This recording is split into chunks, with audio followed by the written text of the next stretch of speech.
Everything I did in my path as a youth player was everything to become a football player. There were difficult decisions. For me, they seemed easy at the time, but if you look back at the decision that I made, it's not what everybody would do in their life. Cross in, it's headed away from the 6-yard box, back to Kevin De Bruyne, who lines up a shot! Brilliant from Kevin De Bruyne! Lifted back towards De Bruyne! Time, Kevin De Bruyne, freedom of the red box!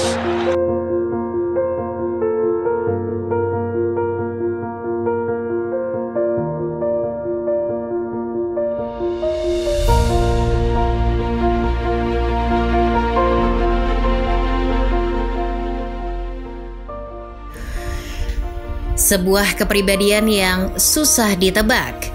Kevin De Bruyne merupakan pribadi yang unik. Dari kepribadiannya yang susah ditebak itu, bahkan beberapa kali ia ditempa kepahitan demi kepahitan dalam hidupnya. Untung saja ia menemukan orang-orang terkasih yang membuatnya bisa seperti sekarang ini.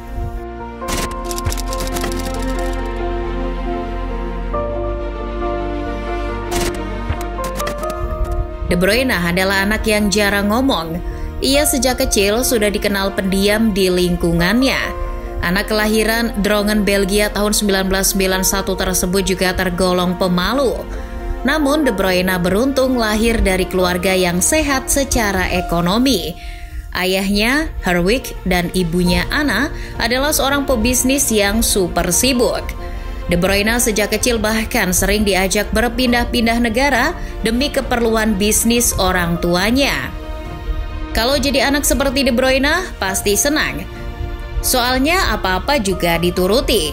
Seperti ketika De Bruyne berumur 4 tahun, saat itu ia pertama kali bermain bola.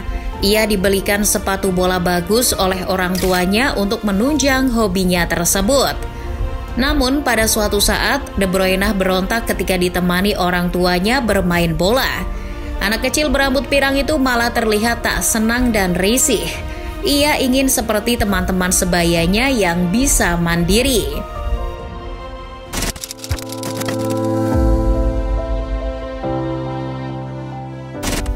De Bruyne kecil sering bermain sepak bola menggunakan bola plastik dengan kawan-kawannya di Drongen.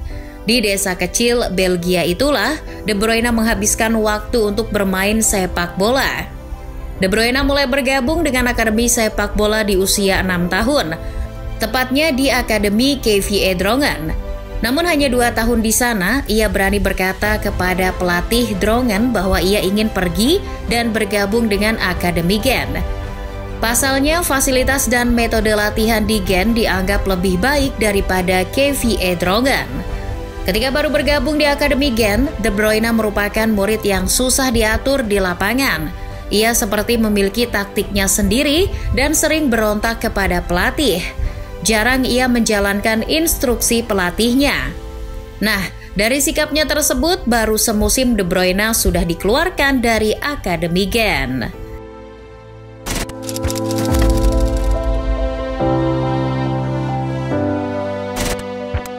Walaupun dikeluarkan dari Gent, De Bruyne tidak putus semangat. Malahan ia memutuskan untuk nekat pergi jauh dari orang tuanya. Usai mendapat izin dari kedua orang tua, De Bruyne melancong ke Genk, sebuah kota yang butuh 2 jam perjalanan dari Drongen. Tujuannya untuk bergabung ke salah satu akademi klub KRC Genk.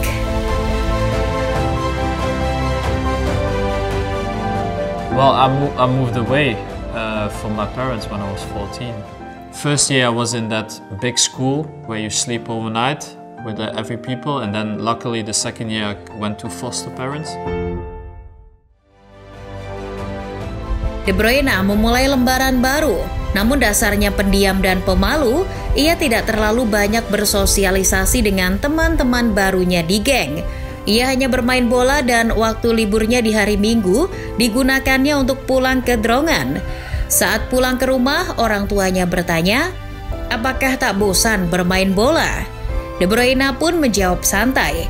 Katanya dengan bermain bola, masalah apapun bisa hilang seketika. Ia senang dan nyaman bermain bola. Bahkan ia menyebut sepak bola sebagai sebuah obsesi dan jalan hidupnya yang dipilih.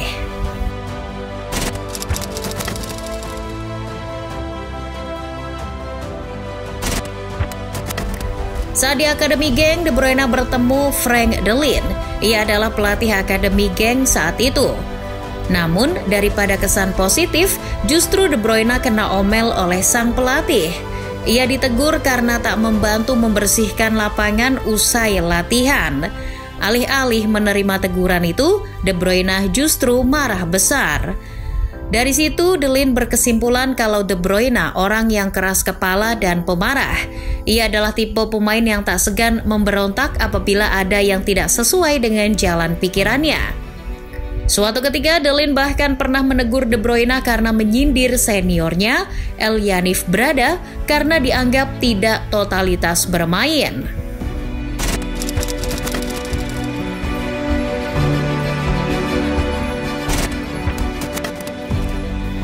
Di saat De Bruyne mulai dikenal sebagai pribadi yang susah diatur dan suka berontak, lalu kejadian mengenaskan menimpa dirinya. Ini soal masalah pribadi, yakni tentang orang tua angkatnya. Jadi selama tinggal di Genk, ia punya semacam orang tua angkat yang dipekerjakan klub untuk para pemain mudanya. Orang tuanya di Drongen pun sudah tahu akan hal itu. Suatu saat ketika balik ke Drongen pada akhir pekan, ibunya mengatakan suatu hal yang mungkin jadi cambuk bagi hidupnya.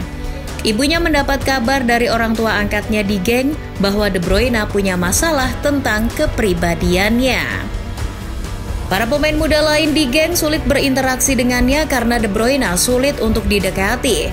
Bahkan De Bruyne sempat dijuluki unik oleh teman-temannya sebagai tumbler dryer karena saking pendiamnya dia. Mendengar cerita itu, ibunya menangis. Tangisan ibunya membuat De Bruyne berkaca-kaca. Bersamaan dengan itu, De Bruyne juga kesal betul mengapa orang tua angkatnya mengatakan hal itu kepada ibunya, alih-alih kepadanya langsung. Si pendiam itu langsung meluapkan amarahnya di taman dekat rumahnya. Ia menendang bola berjam-jam ke pagar sambil mengatakan dengan lantang bahwa dalam 2 bulan ia harus berada di tim utama Genk. Ia tidak ingin pulang ke rumah dengan kegagalan karena kasihan pada ibunya. Keyakinan dan kegigihan De Bruyne tersebut akhirnya berbuah manis. Performa De Bruyne meningkat pesat sejak saat itu. Di usia 17 tahun ia sudah mulai memperkuat tim utama Genk. Nah, lucunya setelah De Bruyne membuktikan kapasitasnya di lapangan, tak berapa lama kemudian orang tua angkat De Bruyne ingin balik mengadopsinya. Enak saja, kata De Bruyne. De Bruyne menolak mentah-mentah dan memilih hidup mandiri di Genk.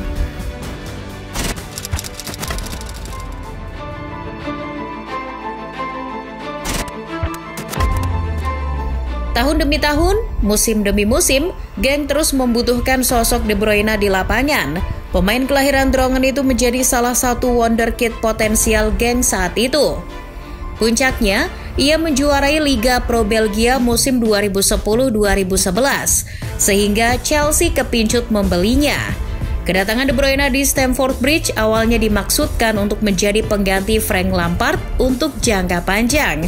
Tapi, De Bruyne justru langsung dipinjamkan ke Werder Bremen selama semusim karena dianggap belum terlalu matang di level kompetisi seketat Liga Inggris. De Bruyne sempat bertemu dengan Jose Mourinho di Chelsea, namun hubungannya dengan Mou tak berjalan baik.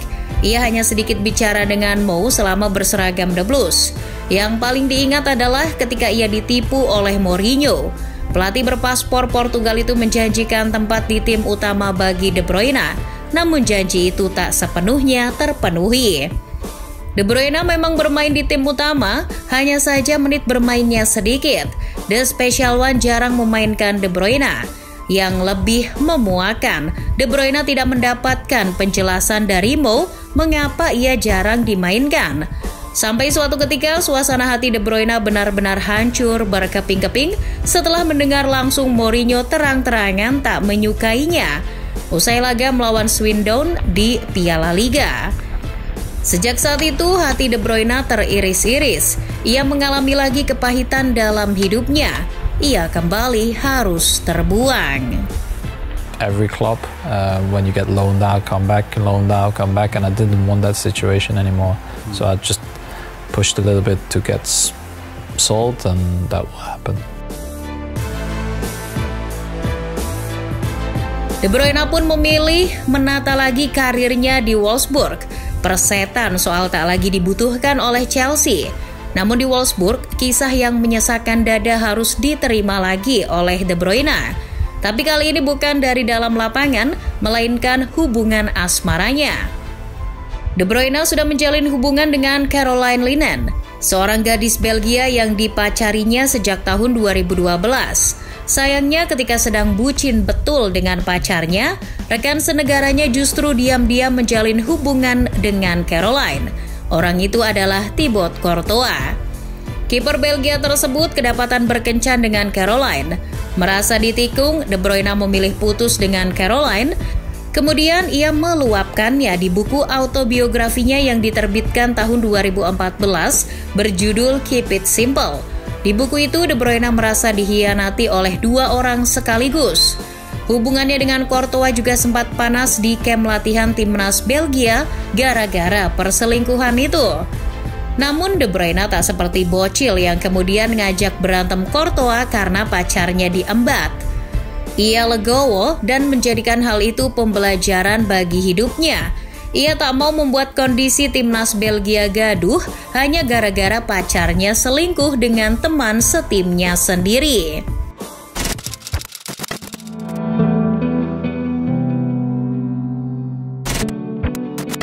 Mati satu, tumbuh seribu. Kehilangan Caroline bukan kiamat. Beberapa kali ia kemudian mencoba mencari tambatan hatinya yang baru. Uniknya, kisah cinta baru De Bruyne berawal dari kicauannya di Twitter. De Bruyne berkenalan dengan gadis Belgia lain bernama Michelle Lecroix melalui Twitter. Namun, ia awalnya tak langsung berkenalan, melainkan melalui temannya dulu yang mengirimkan pesan singkat melalui DM Twitter. Tahu sendiri De Bruyne ini orangnya pendiam dan pemalu. Ya, syukur si gadis tersebut merespons dengan nada positif perkenalannya dengan De Bruyne. Sejak saat itulah De Bruyne jadi makin dekat dengan Michelle. Sebuah jalinan asmara pun kemudian terbentuk antara keduanya. Untung Michelle anak baik-baik tak seperti Caroline yang mau saja diajak selingkuh. Michelle benar-benar mengubah hidup si anak pendiam itu. Oh ya, gadis cantik Belgia itu juga turut membantu suaminya move on dari kepahitan hidupnya di masa lalu. Sampai akhirnya De Bruyne pun mantap menikahi Michelle.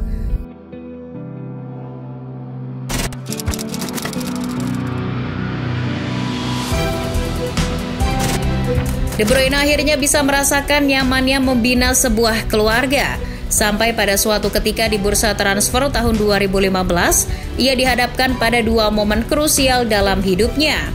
Yang pertama adalah menanti lahirnya bayi pertamanya, dan yang kedua adalah memilih klub baru bagi karir sepak bolanya. Saat itu klub macam Manchester City, PSG maupun Bayern Munchen tertarik kepadanya. De Bruyne sempat bingung kemana ia harus tinggal bersama keluarga barunya setelah Michelle melahirkan. Stres, benar-benar stres. Itulah yang dialami De Bruyne. Ditambah ketika ia bimbang menentukan klub, istrinya mengeluh sakit saat mengandung. Namanya saja calon bapak baru, De Bruyne sangat khawatir pada kondisi Michelle, terutama karena kandungannya. Tanpa menunggu lama, Michelle pun dilahirkan ke rumah sakit. Itu menjadi momen terburuk dalam hidupnya. Ia cemas menunggu hasil pemeriksaan istrinya, namun di waktu yang bersamaan De Bruyne harus memikirkan kemana akan berlabuh musim depan. Syukur istri De Bruyne dan kandungannya ternyata baik-baik saja. Namun sejak saat itu ia mulai merenung. De Bruyne sadar bahwa semua hal yang pernah terjadi padanya di sepak bola ternyata tidak ada apa-apanya dibandingkan keadaan istri dan anaknya. Ya, sejak punya istri, ditambah putra pertamanya lahir, De Bruyne telah banyak berubah. Ia adalah bapak keluarga yang harus bertanggung jawab, bukan hanya untuk dirinya lagi, melainkan untuk anak dan istri.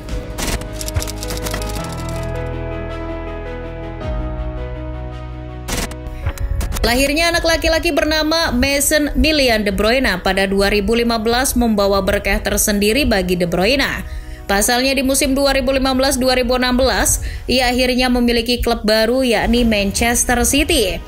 De Bruyne memboyong serta Michel dan Milian ke Manchester.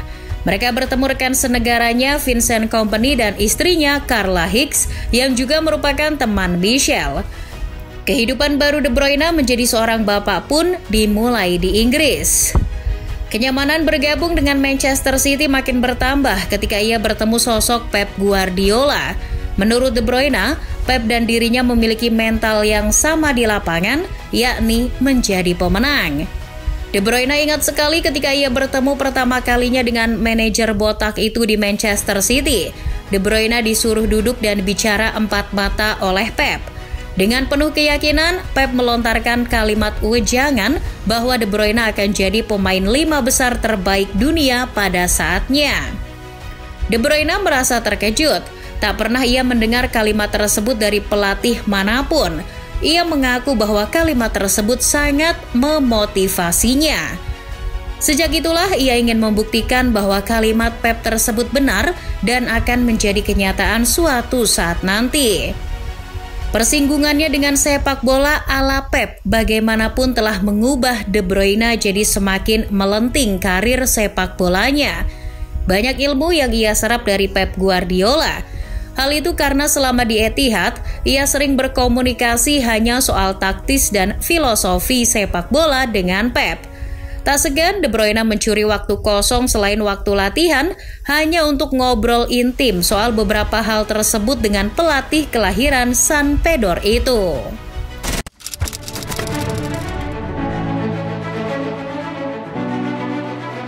Meski akhirnya De Bruyne sudah menjadi pemain andalan Pep di Manchester City, namun ia masih saja dipermasalahkan soal kepribadiannya. Kini istrinya yang mempertanyakan. Bukan lagi soal dirinya yang pendiam, pemarah atau keras kepala, melainkan soal hati dan perasaannya. Meski sudah menjadi pribadi yang mudah bergaul di luar lapangan, namun De Bruyne menurut istrinya suka menyembunyikan perasaan di depan orang lain. Menurut Michel, De Bruyne ini aneh. Sejak menikah, ia tak pernah melihat suaminya itu menangis. Baik itu saat pernikahannya, ketika kehilangan orang tersayang, maupun kelahiran anaknya. Michel pun akhirnya bertanya-tanya, apakah suaminya itu hatinya sudah beku? Atau jangan-jangan ia sengaja menyembunyikan perasaannya itu di depan orang lain. Istrinya baru tahu kalau suaminya itu ternyata bisa menangis ketika De Bruyne terkena cedera parah. De Bruyne sempat menangis tiada henti memikirkan cedera ligamen parah yang dideritanya. Michel awalnya bingung, suaminya yang tak pernah menangis itu tiba-tiba merengek bak anak kecil hanya gara-gara cedera. De Bruyne saat itu sangat khawatir akan kelangsungan karir sepak bolanya.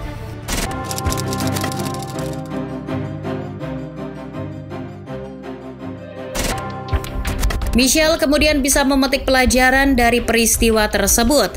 Ia mengerti bahwa betapa pedulinya suaminya itu soal karir sepak bolanya. Sejak saat itu, Michel tak lagi berani bicara banyak kalau menyangkut soal sepak bola pada suaminya. Michel takut salah ngomong yang mungkin dapat mengganggunya. Iya, keyakinan De Bruyne soal sepak bola memang tak pernah goyah. Tak jarang yang tak sesuai dengan keyakinannya bisa dimaki-maki. Tak pandang bulu siapapun itu. Pernah pada suatu ketika seniornya di Manchester City yakni David Silva dan Fernandinho kena semprot oleh De Bruyne. Kejadiannya terjadi pada laga Manchester City melawan Napoli di Liga Champions musim 2017-2018.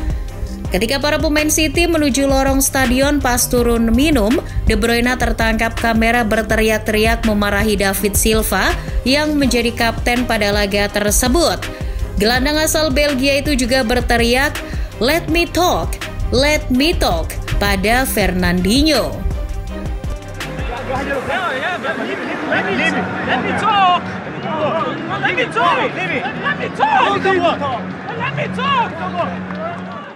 Emosi De Bruyne saat itu benar-benar lepas kendali. Emosinya meluap karena keyakinannya soal sepak bola coba dihalang-halangi oleh David Silva dan Fernandinho. Silva dan Fernandinho saat itu menyuruh De Bruyne untuk tetap fokus di lapangan dan tak terlalu banyak memprotes wasit.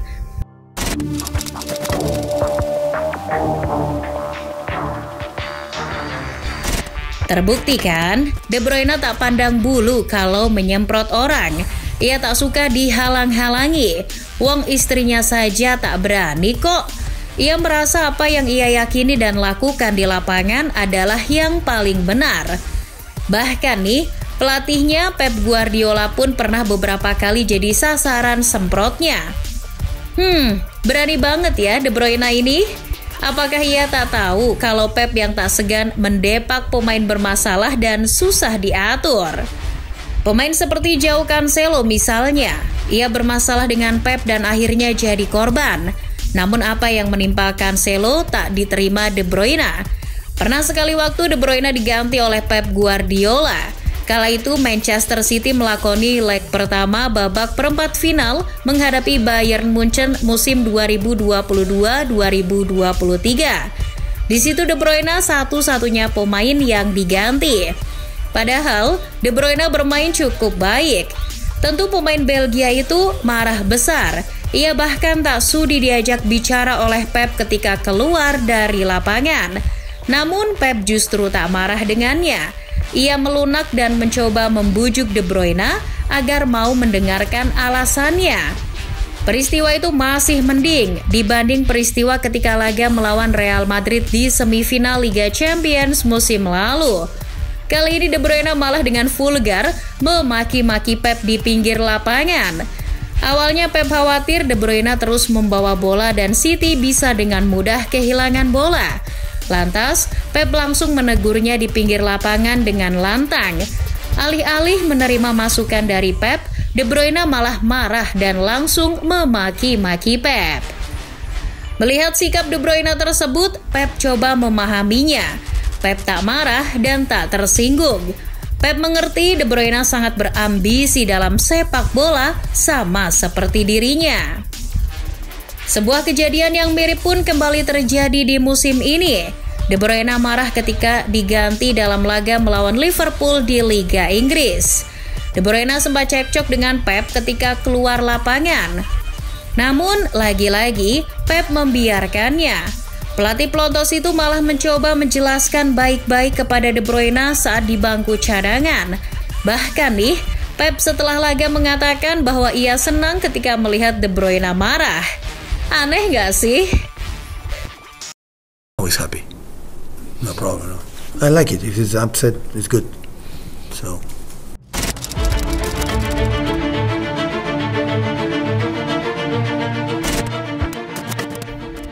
Ya, terlepas dari kepribadiannya yang unik dan kisah kepahitan hidup yang dialami, De Bruyne bagaimanapun kini diganjar berbagai kesuksesan dalam hidupnya. Ia termasuk pribadi yang mau belajar dari beberapa pengalaman pahit di masa lalu. Menjadi pribadi yang terbuang dan ditikung soal asmaranya, tak membuat De Bruyne menyerah begitu saja dalam menjalani hidup. De Bruyne terus melaju dengan didukung keyakinannya soal sepak bola yang tak pernah padam. Orang tua, istri dan anak lucunya juga jadi bagian yang telah banyak mengubah hidup De Bruyne. De Bruyne dengan mudahnya bisa move on dari semua masalah di masa lalunya berkat mereka. Oh iya, jangan lupakan juga sosok Pep Guardiola. Meski sering ribut bak Tom and Jerry, bagaimanapun hubungan mereka tak bisa dipisahkan dari kesuksesan Manchester City selama ini. Namun kesuksesan demi kesuksesan De Bruyne dalam dunia sepak bola tak lantas membuat pria Belgia itu jumawa. Ia tak lupa hal-hal lain yang terjadi di sekitarnya. Belajar dari kepahitan hidupnya di masa lalu, De Bruyne kini menjadi pribadi yang punya jiwa sosial tinggi.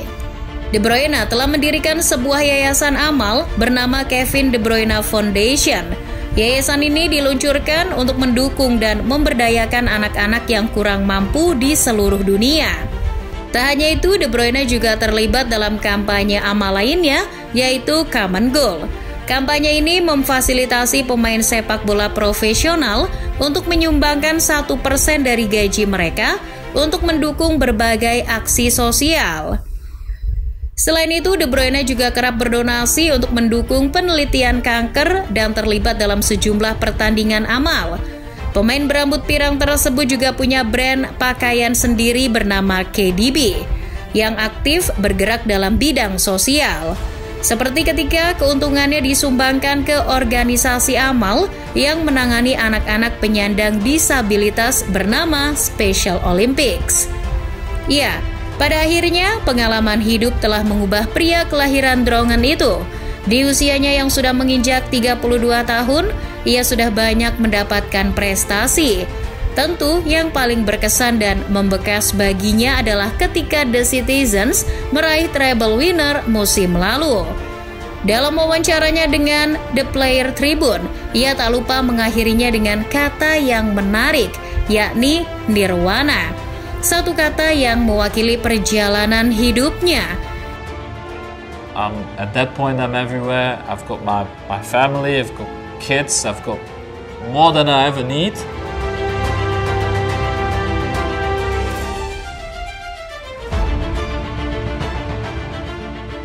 Kevin De Bruyne sangat puas karena telah mencapai tujuan hidupnya dengan caranya sendiri.